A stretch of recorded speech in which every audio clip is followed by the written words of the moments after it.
Okay, so we're going to get started today. Today's a little bit different than our normal days, and I've already mentioned it a little bit in passing, but your exercises is set up for you guys to actually be able to leave. After you make a post, you're going to leave and you're going to go take photos. And we'll go through what photos you're going to be taking in a little bit. But before we get started, today we're going to give you a broad introduction to photography. And it's not possible for me to stand up here, as is most of the lectures that I'm going to give you the full discourse on this is photography in a nutshell. I have to give you the really abbreviated version, the stuff that I think you need to learn. If you like photography and you're interested in it, by all means take a real photography class, because you'll spend the whole semester doing it. You'll learn a lot more than I can give you in one lecture. But in the world of design, in the world of architecture, industrial design, etc., you have to be able to photograph things and have the photos turn out well. You have to be able to do that so you can collage your products or your buildings into those scenes and have them look good. So you need to have this ability in your back pocket to be able to pull out on occasion. And it doesn't mean you have to be an expert, but hopefully it means you can get your camera off the auto setting into a setting that actually gives you a decent photo. And so my goal today is to expose you to photography, expose you to compositional techniques, and have you start thinking about those kinds of things as you go forward in this class. It's also a great opportunity for you guys to go out, shoot some of your own photos, and learn what mistakes you tend to make. Everybody makes mistakes. And unless you're a professional wedding photographer, even some of those make mistakes along the way. Unless you're a professional, anybody here a professional photographer? No? I've one time, that's good. One time I had a professional wedding photographer in class. And it was like, do you want to come up and lecture on this part? You're probably more qualified than I am. But she afterwards said I did a pretty good job summarizing things. So we'll go with that for now. But if you're a true professional, you do this for a living, you really know this stuff backwards and forwards. And you guys, as students and as designers, aren't going to necessarily know this backwards and forwards the way a true professional photographer would. But if you can get good quality results with a reasonable amount of knowledge, that's pretty good. Furthermore, this will give you your own photos to work with in Photoshop, which is the ultimate goal. If I give you scripted photos, if I hand you sample files, which I can do, and on occasion I will give you some sample files, you won't learn as much as if you go out and shot, made a mistake, and then figured out how to correct it. That's more useful to you long term. So we're going to go with that, certainly as a strategy. So before I get too involved in this, I want to start with a definition of terms. And some of this may seem ridiculously simple, but sometimes going back to simple is not a bad thing. So let's start first with a camera body. The camera body is essentially a box. And that box has to be light proof, so it has to be dark inside. And inside that box, it has to have some kind of light sensitive material. In the old days, that was film. Now it's some kind of a photodiode sensor that's reading the light. It can be really big, like a digital SLR, like the kind that wedding photographers run around with, or it can be really small, like the cameras that are in our phones. It's still essentially a light-proof box. That's how it works. So we need fundamentally to have that light-proof box, and then we need to be able to let the light into that light-proof box somehow. And so maybe when you were a kid, you experimented with something called a pinhole camera, which is essentially a cardboard box with a piece of film inside and a tiny little dot pin that goes through. You can expose a picture that way. That's really simple. What we want is we want a little bit finer control over what's happening and how much light is coming into the camera. So we introduce something called aperture. And aperture is essentially the circular opening that lets the light into that light-proof body. Into that void, exposes the photosensitive material, whether it's a sensor or film. And this aperture controls how much light can get in at any given time. So over here we have traditional camera lenses. Okay? Our phones, we'll talk about that in a little bit, technically do have aperture, but they're really small compared to a traditional camera lens. This is a traditional, what is it? It's a 50 millimeter lens. So it's a pretty standard, good quality lens. And we can look at it here. We've got these little metal plates that slide past each other and dial down that aperture to be really small. That lets a small amount of light into the camera body. Or we can open them up really wide and let a lot of light into that camera body. Right? We refer to this as something called f-stop.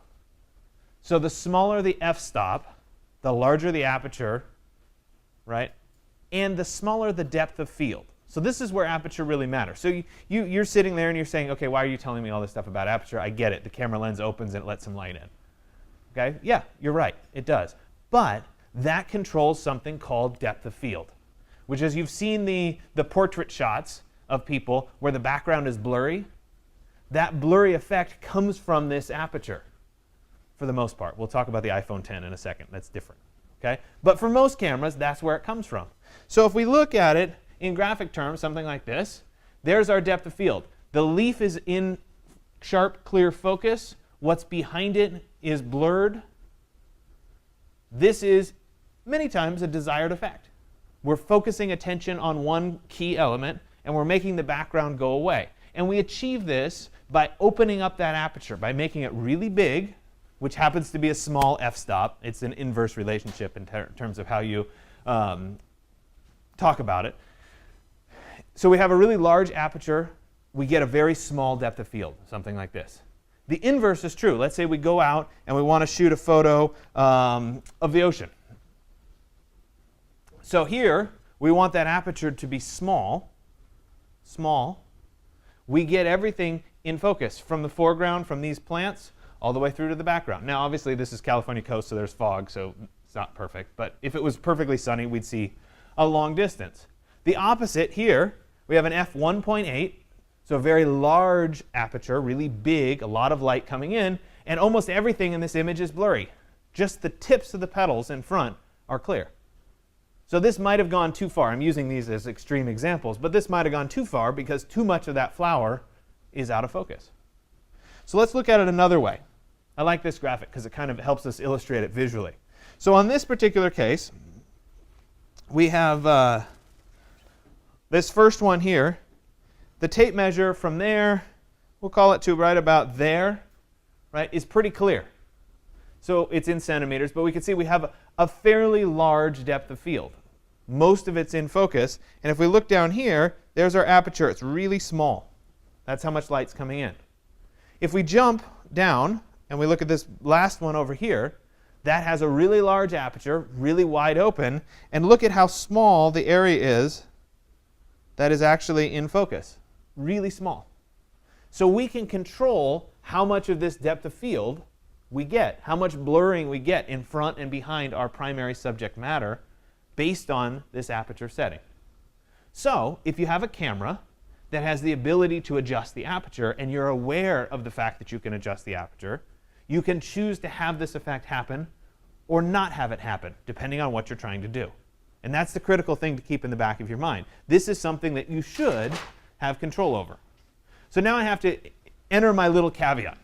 Okay, so I talk all about aperture, we talk about how wide open the cameras are, and that sort of thing. We've gotten to the point now with technology where cameras can fake this.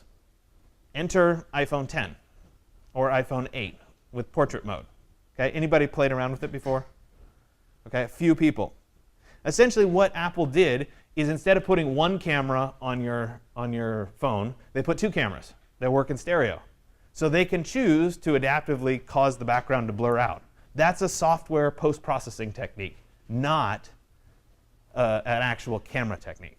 And the reason that they do that is because the cameras are so itty-bitty on these phones. If you look at your phone and you look at the size of the lens and you actually think about how small that is, it's really tiny compared to a digital SLR with a big lens.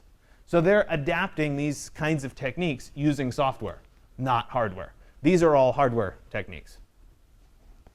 Sorry, I had to throw that one in there because I think it's important to at least talk about. Shutter speed. Shutter speed is a primary factor affecting the overall exposure of the captured image. So shutter speed is essentially the amount of time that your light-sensitive material is exposed to the light in the first place. So if you think about a digital SLR, you press the trigger, you hear that click, click, or click. When the mirror flips up, that's the amount of time that it's actually letting the exposure happen. And it's usually, like on a typical exposure, maybe 125th of a second. So it's really, really short. We could get it up to 1/1000th of a second. Extremely short. But we could also have a couple seconds of exposure, depending on the desired output. So here we go. Here's a series of examples. The first one here is 1/50th of a second.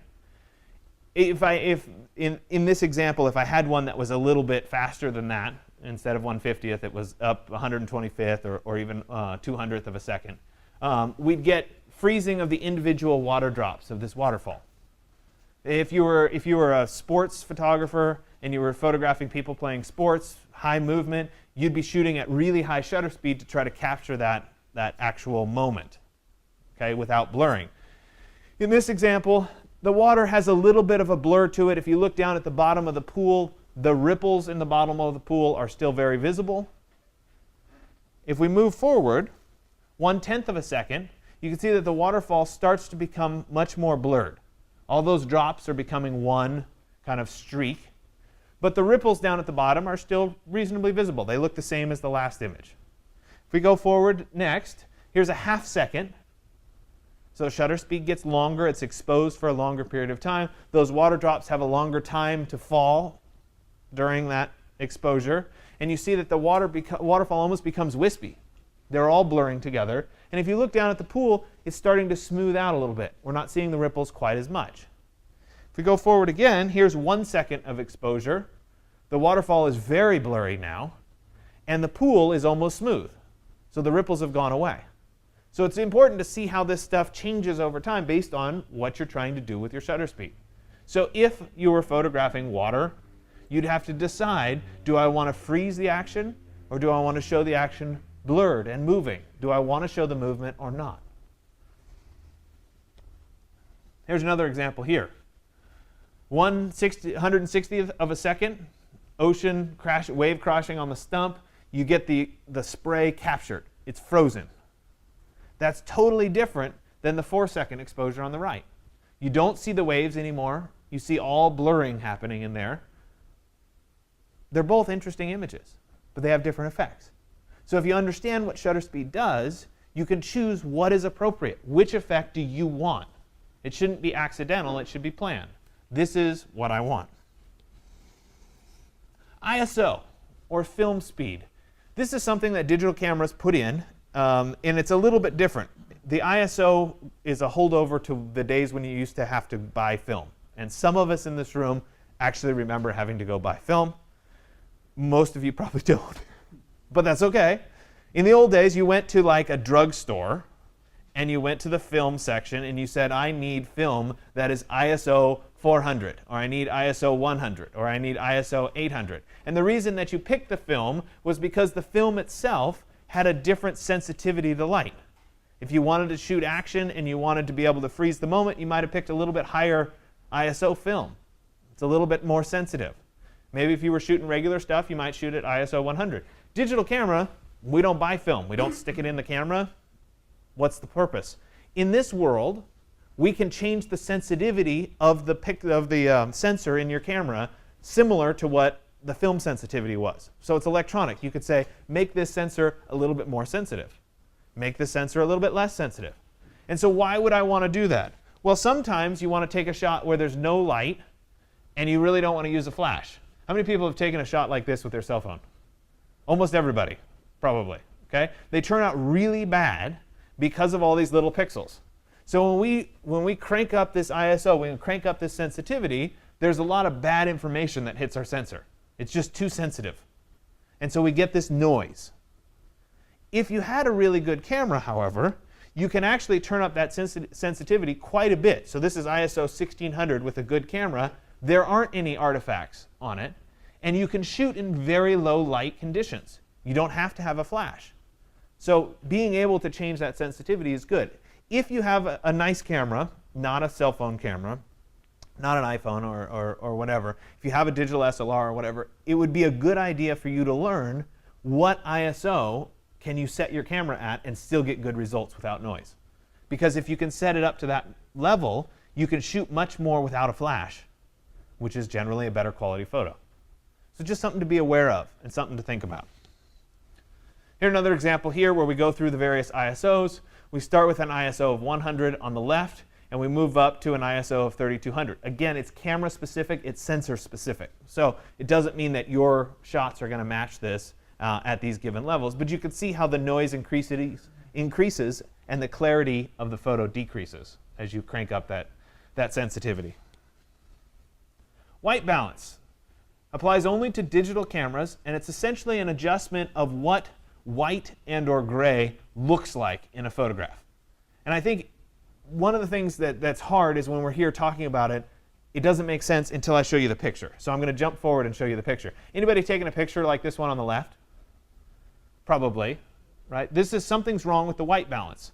On this image, everything's too blue. And you can look at it and say, yeah, that wasn't what it really looked like in the scene.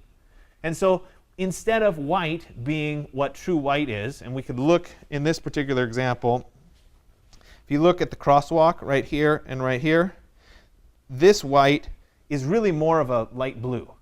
It's not really a white. This white over here is actually white. So the camera sensor thought that this was white when really that was white. And so if you were trying to be really specific, you could actually pick something, or you could shoot something and manually set, this is white in the scene, let me take my picture, now it's going to match the light settings. The truth is that in our world, with our digital cameras being as advanced as they are, they're pretty darn good at detecting what kind of light is in the scene. And so in this room, if we were shooting, we have fluorescent lights, we have a weird combination of monitor lights. Our cameras would have to determine what's this correct white balance setting so that we get white as true white. And so it's something that we can rely on our cameras for the most part. The good news is this is really easy to change in Photoshop. It's a little slider and you can fix the problem. Bracketing. Bracketing is deliberately taking a series of photographs where your middle photograph is correctly exposed based on what you think should be exposed in the scene, and then you're deliberately underexposing one shot and you're deliberately overexposing the next shot. So you're bracketing what you think is right. And this is usually, it's always an odd number, 3, 5, or 7 shots. Some cameras will do it for you automatically. If you have a digital SLR, a lot of them will do it. You can turn on bracketing and you essentially hold the trigger down. It takes 3 shots together. One is what you think is correct or what the camera thinks is correct. One is deliberately under and one is deliberately overexposed. And what's the point in this? These are the raw ingredients for something called a high dynamic range photograph. We will talk in depth about those in a few lectures. And essentially, it allows you to take a picture of a sunset and have it actually look like the real sunset. Anybody gone to the beach and taken a picture of the sunset and then looked at the picture afterward and been like, boy, that's ugly compared to the actual sunset? Right? Totally common. Your photo didn't look like this. That's because this was a high dynamic range image. Essentially, we're adjusting and we're making the image look like the way our eyes see the world, because our eyes see in high dynamic range. Our brains process fast enough to do it. So it's a little bit different. Anyway, more examples, and we'll go into that in depth. But I like to introduce the concept early here. So aperture and shutter speed have an inverse relationship. This should not be a surprise. You should be able to figure this out. If you let more light into the camera, you have to decrease the shutter speed. If you let less light into the camera, you have to increase the shutter speed. Does that make sense? So they're opposite each other. So we have an f11 at 1/60th of a second. We have an f8, bigger, at 1/125th of a second to get the same exposure. So they just have an inverse relationship. Important to be aware of that. Are you going to go out and shoot pure manual mode? No.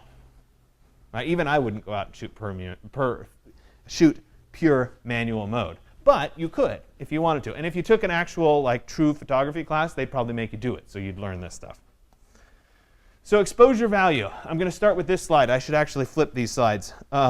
Essentially, what exposure value does is it says you can figure out what your exposure value should be based on what kind of a scene you're attempting to photograph. So let's say that I wanted to photograph a rainbow with a clear sky background. So there's a rainbow with clear sky. It's a 15. So then I go back to this chart, and I'd say, OK, when I shoot that rainbow, I need an exposure value of 15. There it is. And I'd come over in this column, or in this row, and I'd say, OK, well, I want my aperture to be what? We'll say I want my aperture to be 8. I'd come down here, and I'd come over here, and I'd get that my exposure value, or my shutter speed, should be 1/500th of a second. So if you're a good manual photographer, you could calculate this stuff in your head. You'd know, oh, it's a rainbow, I need to do that. My guess is none of you are in that category, and you're not going to be able to do that mentally. So you could go and do this. The other thing is to find the mode on your camera that works the best for it. So what is the exposed value?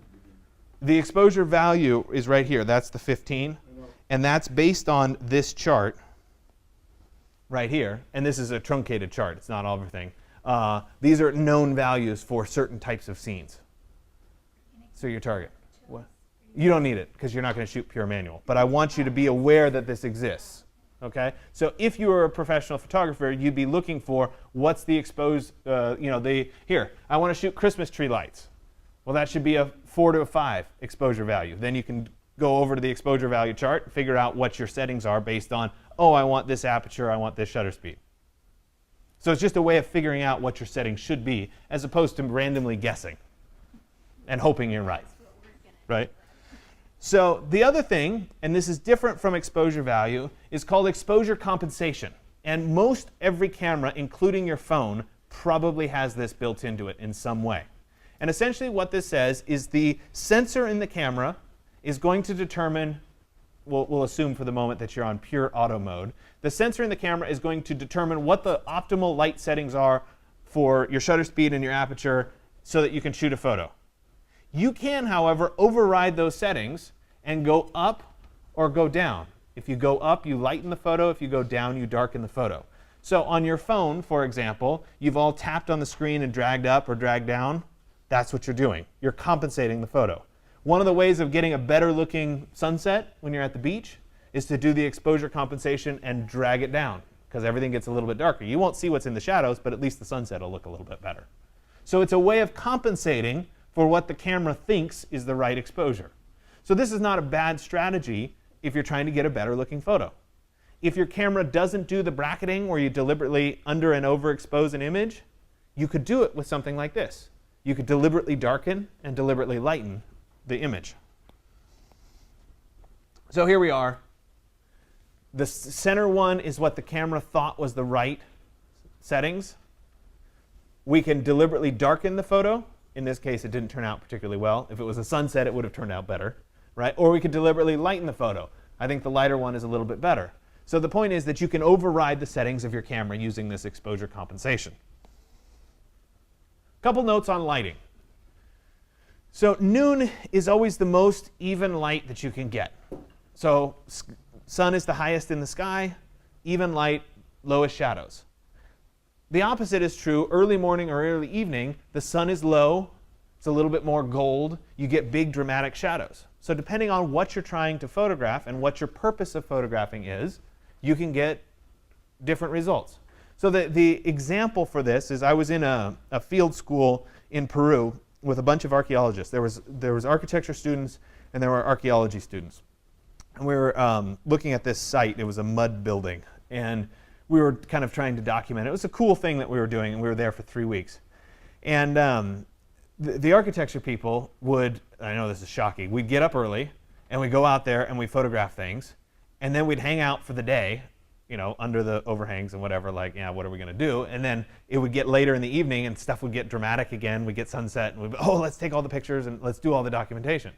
Because we were interested in that texture, the wall texture, the shadows, the depth, those kinds of things. The archaeology students had the complete opposite perspective. They were all about preserving exactly what the light quality settings were on the paint on the wall. Like we want it as accurate as possible. So they were out there at noon, sweating, trying to get those perfect shots.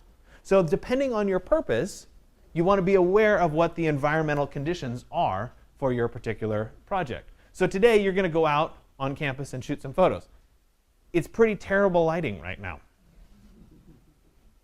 You might want to do it at a different time, which is certainly your option. Okay? I can't control the weather as much as I would like to. You know, at least it's not raining. So let's move away from those definitions of terms and let's start talking a little bit about the computer side of things, the digital side of things. And we have a variety of image file types that your camera can create. Sometimes Photoshop needs to create them, but the most basic one is called a JPEG. You're all familiar with JPEGs. It's what almost everything comes out of your camera as a JPEG. You've saved something in Photoshop, it's a JPEG. etc. Okay? The reason that a JPEG is good is because it compresses the file size pretty dramatically. It's usually a 10-to-1 compression. So if you had an uncompressed image that was 10 megabytes in size, and you made it a JPEG, it would compress it down to 1 megabyte in size. That's great if you're short on space. The unfortunate thing about this is it gets rid of information in your photo. Right? It deliberately throws away pixels. It throws away information to make the file size smaller. So depending on your purpose, it may or may not be appropriate. And you want to be aware of that. Enter the PNG file. Another big file that we'll talk a lot about and we'll use in the class. This PNG file allows for a lossless compression. So we're not throwing away information, but we're still making the file smaller than the original file. So it's a little bit better. It's the most common lossless compression format for photos. And it also supports transparency. So you could say this background needs to be transparent, and it will save it as a transparent background. That's our primary purpose in using a PNG in this class, is to maintain that transparent background. And we'll talk about it when we get there. It happens in another 3 weeks. A TIFF file is a tagged image file format. It can be lossless or lossy, depending on what compression settings you put into it. So you can throw away data, or you can choose not to throw away data. It's really popular for the high dynamic range images. So things that are really big tend to use this file format. It's also very rare for it to come out of your camera directly. So it's usually something that comes out of Photoshop. It comes out of some kind of post-processing technique. You take your digital camera out, you shoot your bracketed set of image, you bring those 3 images into Photoshop, you make your high dynamic range image using your tone mapping, the output becomes a TIFF file. So it's not really directly related to your camera, but it's another image type that we will certainly discuss and or use.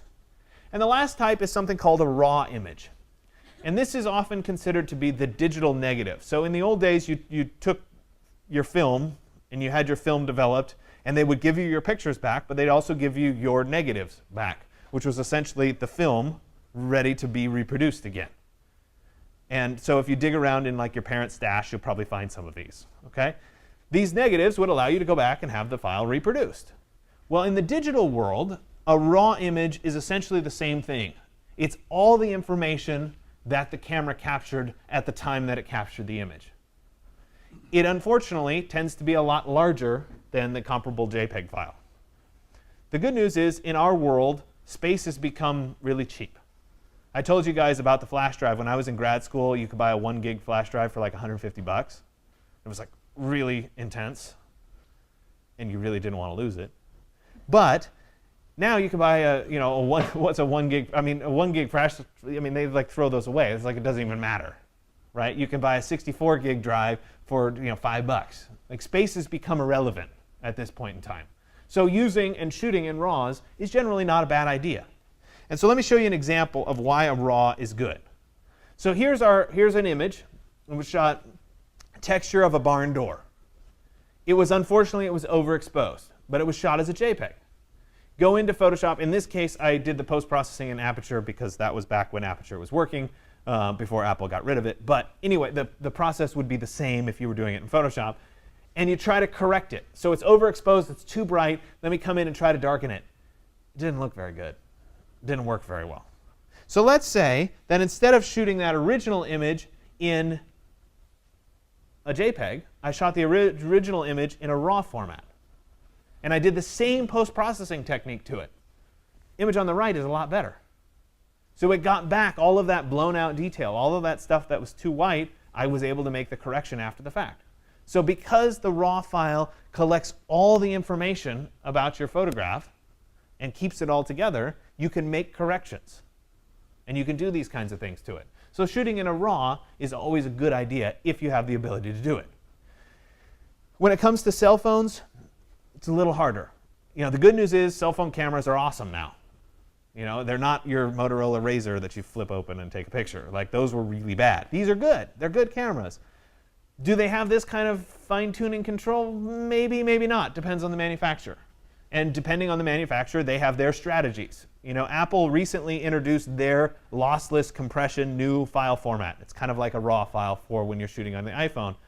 That was their way of kind of giving you more control. Different, you know, Android is figuring that out. It's a matter of time. Everybody will figure it out, and before too long you'll get there. But if you were shooting in a digital SLR, you're shooting in a Nikon or a Canon camera or something like that, you have this ability to turn this on, and you should, because you'll have the ability to change this. And space is not that much of a premium anymore. So your camera is actually funny. I almost took these slides out, but I had to keep them in almost for the humor of it, right? So this is essentially your chip in the camera. Notice how big that chip is, right? Imagine that chip inside your phone behind your lens. Like, no, they're not that big anymore. Okay, so this is certainly old. This chip is not that big. They're really small now. But essentially what's happening is the light comes in through the lens, and your chip, this chip, is determining which light is red, green, or blue. And depending on the density of those red, green, and blue lights, it's going to turn on and off little pixels. That's what's making up your pixels. So if we look at it this way, there's our image, goes into the camera, gets translated by the sensor, goes out in a series of ones and zeros that represent the digital file. This was the slide that I thought was really amusing, right? Anybody remember these cameras, right? So this was the good old Canon PowerShot, right? This was a big deal like 15 years ago. It was like the digital camera. Anyway, it's, you know, why do I even bother going through it? I mean, you guys get the idea. I mean, cell phones are so far superior to what this was. The only thing that this had was it had a real lens in it, as opposed to something as small as our camera lenses. Digital SLR, however, is still relevant. You can still shoot in this. I have one. I do shoot in it occasionally, though I've found that carrying it has become a burden. Therefore, most of the pictures I shoot are with my iPhone, let's be honest. It is what it is. The good news about a camera like this is you can actually buy different lenses and attach those lenses to the camera. And those lenses do different things and get far superior results. Look at the size of that lens compared to the size of the lens on your phone. It's not possible to make your phone's camera as good as this. It's just not. You can't get as much light in. You can't get as much fine-tuning control. So that certainly is an advantage. The problem is, if you're shooting with it and it's, you know, slung around your neck, you've got this big bulky object that you're carrying with you, and it's really awkward. So this is becoming far more of a specialty thing. I want to go take good photos. I'm going to get it out and take good photos. I want to take portraits of my kids. I'm going to take it out and I'm going to take portraits. Am I going to carry it around at Disneyland with me? No. Right? So you want to weigh those options as you go forward. So configuring your image options, if you have a traditional camera, make sure that you know how big your card is. Can you shoot in RAW? Chances are your card's huge. You don't have to worry about it. Yes, you can shoot in RAW. How many images are you planning to shoot? And what is your final output? If you want to make big posters, you obviously want to shoot in the highest resolution that's possible. And so you want to make sure that you know how to change that if you need to. Most of the time we're in our phones and it doesn't matter. So what to carry? So I actually have a camera bag a lot like this for my gear. It's convenient because you can store all your camera gear, you can store your tripod and all that kind of stuff. You carry a bunch of things like extra batteries and lens packs and all that kind of stuff in this kind of a case. Couple other things that you might want to pay attention to. Are you allowed to take a photograph of the thing that you're trying to take a photograph of? Sometimes people get really cranky if you do that. Furthermore, if you're planning to take pictures of people, are the people willing to let you take pictures of them if they don't know you? So you want to be aware of those kinds of things because people can get a little wigged out when you're, you know, taking pictures of them or whatever. You also want to look at the weather and plan accordingly because guess what? It will rain. So on that field school in Peru that I was talking about, we did hike the Inca Trail and went up to Machu Picchu after the class was over. We got to do that, which was absolutely spectacular. Okay, so you guys have to indulge me for a second. Anybody been to Machu Picchu before? Yes? One? Good. It's pretty spectacular, wasn't it? Oh, yes, Yeah. especially when you take the stairs that walk up into the clouds. Exactly. Because not everybody got to do No. Okay, so here's my story. And so you can relate directly to this story. And I could see based on your face that you understand exactly what I'm talking about here. So this should be on your bucket list, by the way. Okay, if you're in design school, you should add this to your list. I didn't actually have this on my list. I was blissfully unaware that this was an important thing for me to do in my life. And by a series of luck and whatever, landed myself in the field school. I was teaching some stuff while I was there. And we decided to go to Machu Picchu. Like, this was not a big planned thing. So we got there, and we got to hike the Inca Trail. We didn't hike the 4-day Inca Trail. We hiked the 1-day Inca Trail. I don't know whether you did the 1-day or the 4-day. I'm doing it one. Oh, you just did the stairs. 7. So we did the 1-day Inca Trail hike, which, I mean, this is high altitude. So, you know, it was a strenuous, hard hike, but it was fun. I like to be outside and do this kind of stuff. So it was fun. And the day was miserable, as you can see. It was pouring rain. And so we got, basically what they do is there's a train that goes to Aguas Calientes that lets you stay and then go up to Machu Picchu in a bus. And while you're on your way in the train, it's really early in the morning, it's like 5 in the morning, they stop the train randomly in the middle of nowhere, and they kick everybody off that wants to hike the Inca Trail or has permission to hike the Inca Trail. So you get off, and you're in the middle of this jungle, and you're like, oh, I don't even know what I'm doing. And you get a guide, and they start to take you up the Inca Trail. And you breathe heavy, and it's raining, and it's miserable, right? And so you get there, and you work your way up, and you're tired, and you're breathing heavy because it's high altitude and all the rest of it. And suddenly, you make a left turn, and there's this staircase with these stairs that I swear was like 8,000 miles long. And it's like all you could see are these stairs. And you're like, you got to be kidding me. Like, I have to do this. Now, of course, I had all my camera gear, and I had my laptop. Like, it was a bad decision, but I wasn't going to leave that anywhere. So it's like, no, we have to do this. We got to climb the stairs. So, you know, we're still in our ponchos and all that kind of stuff, and we slog our way up these stairs that took forever. Okay? There are moments in your life that you will never, ever forget. Okay? This was one of them. We got to the top of the stairs, which is the sun gate that lets you see all of Machu Picchu. It's the way you were supposed to arrive to Machu Picchu, not on a bus. You were supposed to walk there. And when we got there and when we crested the top of the hill, the clouds parted and the sun came out, and it was the most glorious thing ever. It was magical. And then 20 minutes later, the clouds came back in and it rained. But it was for that moment, that was just one of those experiences that you could never replicate. And you have such an appreciation for what Machu Picchu is. When you look at pictures, so I've got this picture of Machu Picchu here, it doesn't look very impressive. You can look in your history book and you can look at the pictures of it. It doesn't look very impressive. When you're there, it is spectacular. You have no idea how steep it is on all the sides. You have no idea how big the mountains are around you. It's crazy that they built this where they did. Anyway, so if you ever have the opportunity, do that Inca Trail hike and arrive at the Sun Gate, because you will not regret it, I promise. Okay? So anyway, but it does rain, and you have to be aware of that, and you have to protect your gear. So, basic compositional techniques. These are specific to photography. However, if you think about these compositional techniques and you use them in your design, in your posters, in your architectural work, etc., they will still work.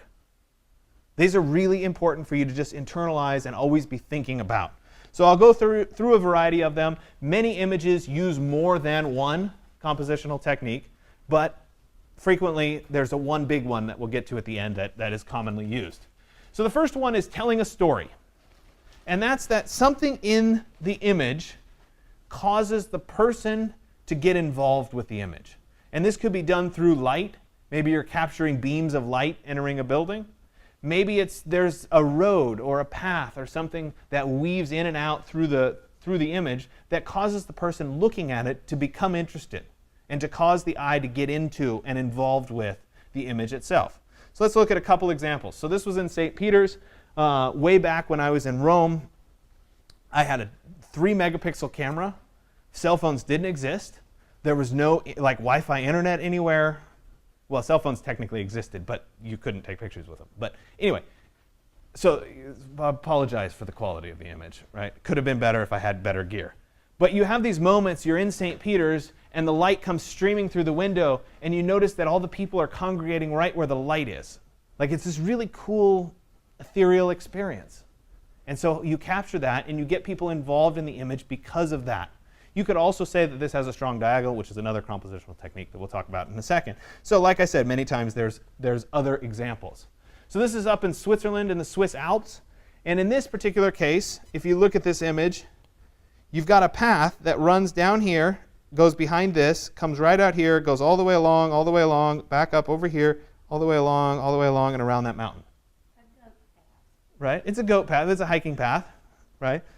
We went on it for a ways. We didn't make it all the way to the end. But you put something like that in the image, and instead of just an image of scenery, you have something that involves the person that's looking at it. You get them into the photograph, as opposed to just, oh, this is a pretty picture. So how can you get somebody in? That's about telling a story in a particular image. Another example here. This also has a strong rule of thirds composition, but we'll get to that in a little bit. You've got the road that weaves in and around the tree. And just that simple fact of having that road really changes this image. Imagine for a second that road wasn't there. It was just a field. Still a pretty image. Still has a nice strong rule of third. But it's not the same as having that road and getting you involved. You want to go over to that tree. Your eye naturally follows the road up to the tree. That's part of how you enter and experience the photo. That can be a really powerful moment. This is up in the Andes Mountains. It's too dark for you guys to see. It's a lot better on the screen. Symmetry. This is another thing that works really well in a photograph. You have two sides. And of course, this works better in the built environment where you have symmetrical objects. You have strong symmetry that dominates a photograph. And then you have one, spelling error, on instead of one. It happens. I make mistakes too. You have one or a few elements that deliberately break the symmetry. That's the important thing. You set up the symmetry, and then you break it with something. So what makes it different? And your eye naturally gravitates toward that. So here's a symmetrical photograph. It's the Brooklyn Bridge in New York. Anybody ever walked across it? It's cool. It's totally cool. So here we are in the Brooklyn Bridge. We're walking across, right? Perfectly symmetrical, except for the people. All the people are on one side, not on the other side. That causes you to have some interest in the photo.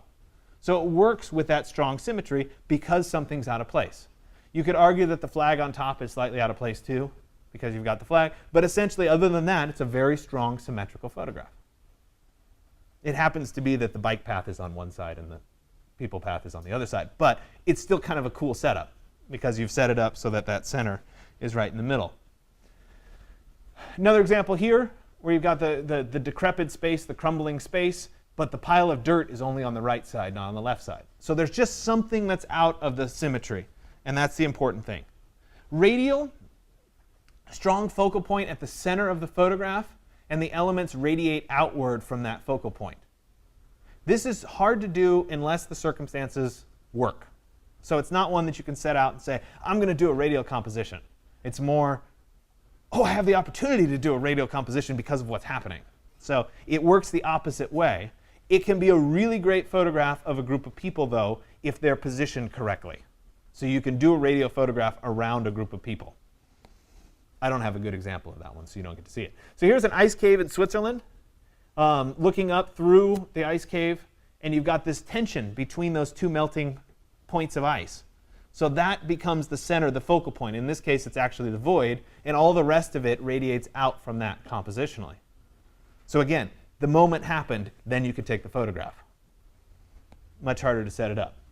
Tunnels and things like that with a strong vanishing point can also work as a radial composition because, of course, that vanishing point becomes the center, and everything else radiates outward from it. This is one of my favorite images. I love this. I didn't take it.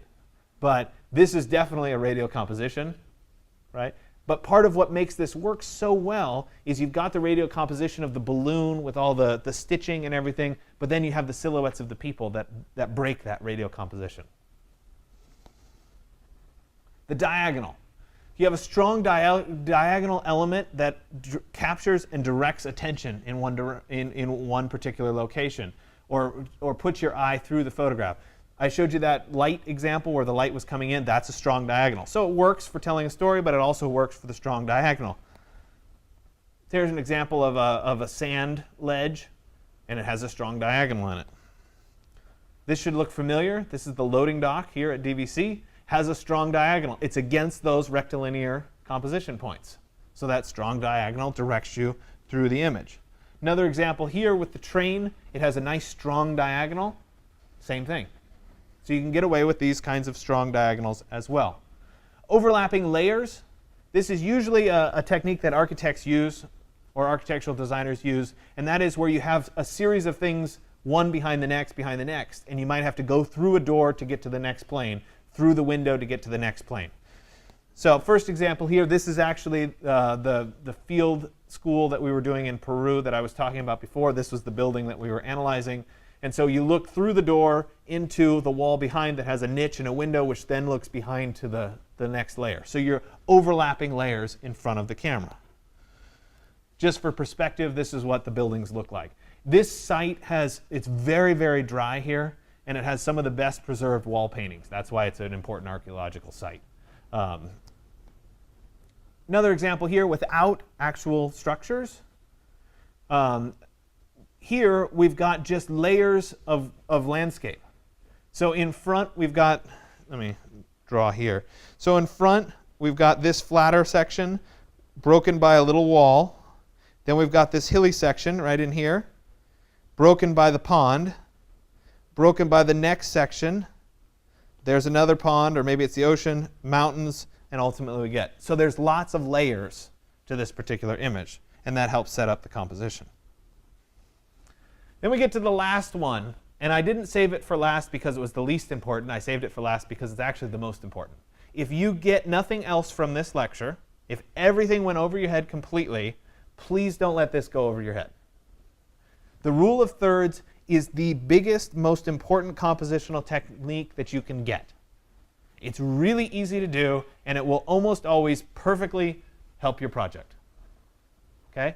So it's one of the simplest rules to follow to get great images. All you have to do is divide the photo into 9 rectangles and make sure that your content falls on one of the dividing lines. It's not quite that simple, and I'll show you in a second, but for the most part, it's pretty easy. So here we go, Statue of Liberty. We've got the Statue of Liberty, and she falls, in this particular image, at 1/3 of the way over. So there's 1/3. And the base falls about 1/3 of the way up. So if we imagine this divided into 9 rectangles, if I put the rest of the rectangles on here, right? We're letting her fall where the ground is right here along this line, and she's falling right there on that line. It's setting up a nice composition. There's space on either side. This is totally different than centering this. And so the default, what you think to do when you take your camera out, is you always put her in the center. It's not the same. It's not as good of an image. So let's continue. Another example here. Simple image. It's a rowboat. It's raining. How do we compose this image? It's a little loose. If I had been a little bit lower when I shot it, it would have been a little bit better. But essentially, there's 1/3 of the way over. Where the line connects to the boat is right there. The boat's at about 1/3 up. It's actually a little less. I wish it was a little higher, right? But also, sorry, go back here. There's 1/3, there's 1/3. The opposite shore is about 1/3 down. If I was a little bit lower, I could have lowered that shore down, and it would have worked a little bit better in the composition. So sometimes you make mistakes. So here's an example of photographing a person. So this works just as well for a person as it does for the Statue of Liberty. So same thing. This happens to be my father-in-law. He gets a shout out here. So here he is sitting on the beach tying a shoe.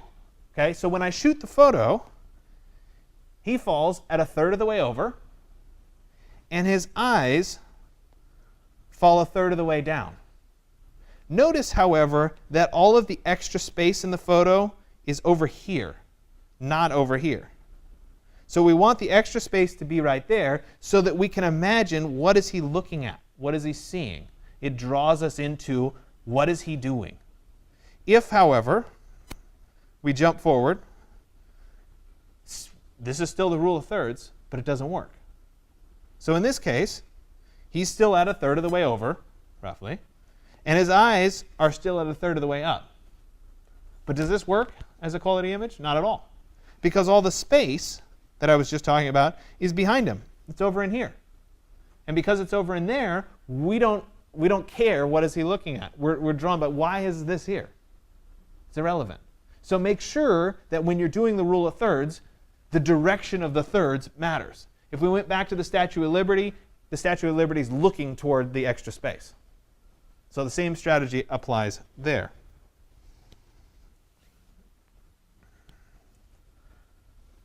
This was a photograph of a helicopter bringing water to a fire. Still follows the same rule of thirds, however. I think you could also argue that this has a strong diagonal right there. So again, it works for either one. That was taken, by the way, at a very high shutter speed to capture the rotor in the still position, for whatever that's worth. Would it be better if the helicopter on that corner and looking down? You know, it depends on how you want to think about it. You know, it could be a little bit higher. The problem is the blades would end up feeling cramped in that upper corner. So if the helicopter, right, if we drew the helicopter right up here, right, like that, this space here and here would end up getting awkward in the corner. So by bringing the helicopter down to this third instead of that third, we've ended up giving more space to it. The directionality of where he's flying is also toward the open space in the image. Another example here. I don't know why this is that relevant, but it's still composed on the rule of thirds. Here's another example. Okay, this was before we got to the Sun Gate, but after we climbed the bulk of the mountain. We're in the Andes. We're taking a photograph, or we asked somebody to take a photograph. We could very easily have composed this image such that that was the image without all that context, without all the image to the right. This is what most people do, right? Center of the people. But if we take that away and we look at the image where it's composed in the rule of thirds, where we fall a third of the way over, look at all that context that we have. This is what we hiked through. This is where we came from, and we made it to the top of this mountain. It's a very different feeling to the image. So make sure you include that as part of your rule of thirds. That makes a big, big difference. Another example here in Sea Ranch. The cliff falls roughly a third of the way over. And in this case, there's kind of two third lines. There's one at one side of the bay, and there's one at the other side of the bay. Framing. This is essentially when you have something in the foreground that frames something else in the background. So example here would be looking through a window. This is in Pompeii, Italy. There's your circular opening, and we frame the view beyond of the Bay of Naples. So you do that kind of a setup, and it's framing an image. It can be successful. It cannot be successful. It would be great if what you were looking at still followed the rule of thirds. So the more you can combine these sometimes, the better off. There's that frame. Patterns and repetition.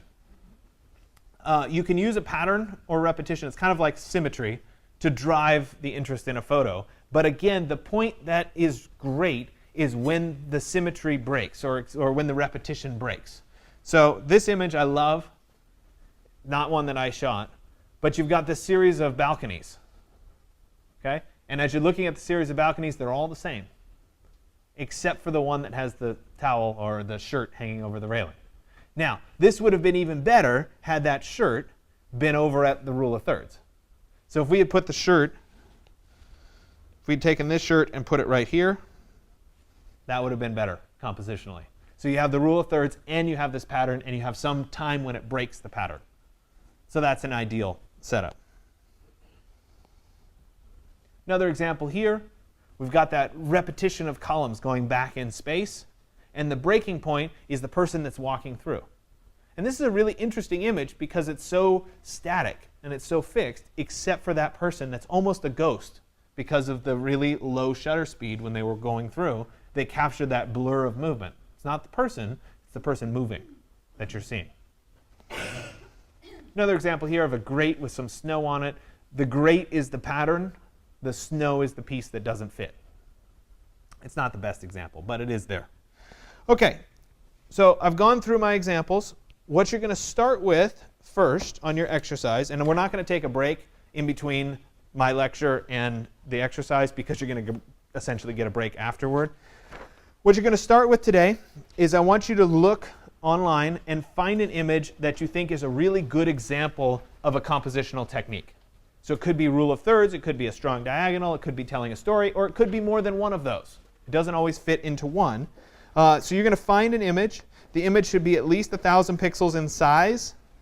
Think about looking at National Geographic images, for example. Generally, they're really good. Okay? You're going to examine that image closely, and you're going to try to figure out why is it a good image.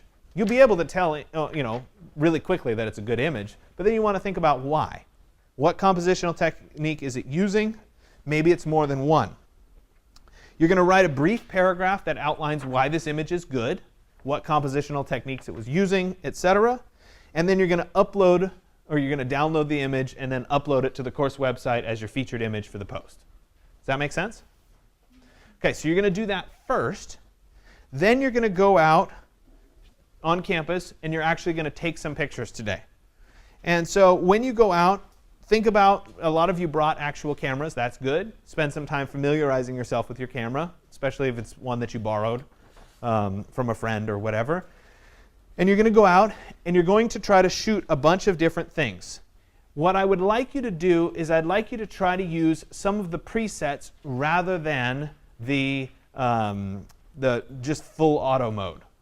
So if you have this is not for your cell phone, this is for an actual camera. If you're shooting with that, usually they have presets that are like a flower for close-up, a mountain for landscape, a person for portrait. The person, for example, is going to blur the background. So you can get the effect of a blurred background if you use that mode.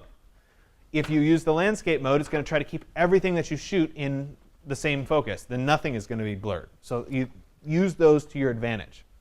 Okay? If you're shooting with a cell phone, you don't have that option, but you can do exposure compensation. You can make it deliberately lighter, you can make it deliberately darker, should you want to. Okay? If you're shooting with one of the newer iPhones and you have the ability to use portrait mode, that's going to blur the background the same way that we've been talking about. What are you photographing? Okay, so there's a list down here at the bottom. You're going to shoot 5 photographs of campus buildings. I want those to be interesting buildings to you. 5 images of people. Those people can be walking, grouped together. They could be singing. I don't care. Okay? But in an ideal world, you're going to see the whole person. So I don't want shots that are cut off the legs. I want the whole person. And believe it or not, there's method to my madness. You're going to use these later on in class. So having the whole person is good as a starting point. Let's see. 5 detail images of textures or patterns. And I'll leave that up to you. Remember, we talked about repeating patterns and compositional techniques with repeating patterns. 5 photographs taken from unexpected angles. This always results in the best images because it's so loose, but yet you have to think outside the box. So what I mean by that is you don't just take the camera and shoot your picture. You figure out some other angle, you get down, you get high, you shoot it from some other place that's not normal. It's going to make your composition more interesting. It's going to cause you to think outside the box a little bit. Okay? So unexpected angles. Then you're going to flip it over. 4 macro photographs, so close-up, high detail close-up photographs of something. If you can, I want you to shoot 1 bracketed set of images. Remember, that's 3 images. One's correctly exposed, one's deliberately dark, one's deliberately light. If you can't do it, don't worry, I'll have samples for that day. But if you can do it, you'll learn more if it's your own image. In an ideal world, if you're going to try to shoot that, put your camera on something. You probably don't have a tripod today, but set your camera on something and take those 3 images so that they truly overlap. The camera is in the same place. You shoot 3 consecutive images. Does that make sense? If it doesn't work, like I said, it doesn't work. But I want you to give it a shot. I want you to shoot a handheld set of panorama images. So these are images that overlap that you could then stitch together later on. It needs to be at least 3 images, and the images should overlap by about 1/3 of the image. Yeah? No, I don't want you to set it to the pano setting. Okay? Darn these phones. They're getting too good, right? So yeah, okay, and we're going to talk about panoramic photography in a second. Yes, I know that there's the mode that you can do this. I get it, okay? But what I want you to have those for is a set of images that you have to stitch together in Photoshop because I want you to learn the stitching process in Photoshop. That's why. Okay? So it doesn't have to be perfect. Your 180-degree pano on your phone is a better image probably than what you'll get out of this. But being able to take multiple images and figure out how to stitch them together is a good technique for you to know, because you're going to find that you have to put your building into a scene, and how you mask it and how you get those images to blend is the skill set that you need. That's why we're starting with that. So at least 3 images. They should overlap by about 1/3 for each image. Ideally, they're compositionally good, but thanks for asking that question, just to clarify. OK, what else? One self-portrait. I think that's just fun to make you do that. You're all shaking your head like, no, right? One self-portrait. And then 25 images of your choice. So these could be at home. They don't have to be on campus. They're just 25 more images. Okay? So all in all, it's probably somewhere in the neighborhood of 50 images that you're going to be shooting. I didn't actually count them up, but I'm guessing it's something like that. And you'll need to bring those to class on Wednesday, and some way to get them from your device to the computer in the lab. So if you have a phone and you want to email them to yourself, that's cool.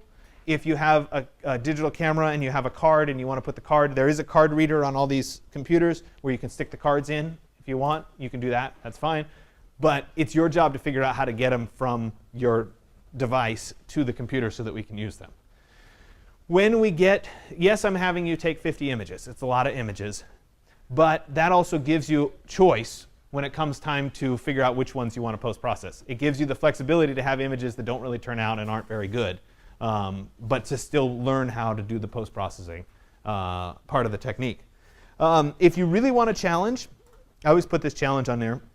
I've thought about making this the actual assignment 101, but I'm not going to. So the challenge is to take 30 different images of your mailbox. That's really hard. You can get to about 20. And then those last 10 are almost impossible because you've shot everything, you think. So anyway, if you really want to challenge yourself, do that, because you'll learn an awful lot about composition and angles. But again, that's a challenge. You don't have to do it. Bring all your images to class.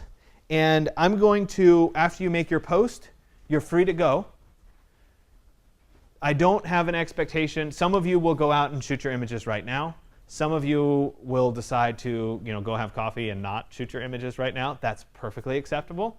What I'm essentially doing is I'm giving you the next, let's say, hour and 30 minutes of class to shoot these images. If you choose to do something else with your hour and 30 minutes, you still have to put your hour and 30 minutes in to shoot them sometime between now and Wednesday. Does that sound fair? So you get the time. You have to take the pictures at some point and bring them into class so that we can work with them. Are there any questions? No? If you're hanging out because you're on the wait list, I have got some spots to give out. So we're going to try to make that work for you guys. So for you guys that are on the wait list, don't leave until I've talked to you. OK?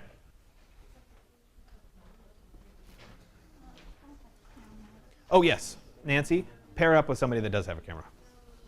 You guys just go shoot together. That's fine. You'll share the images. No worries.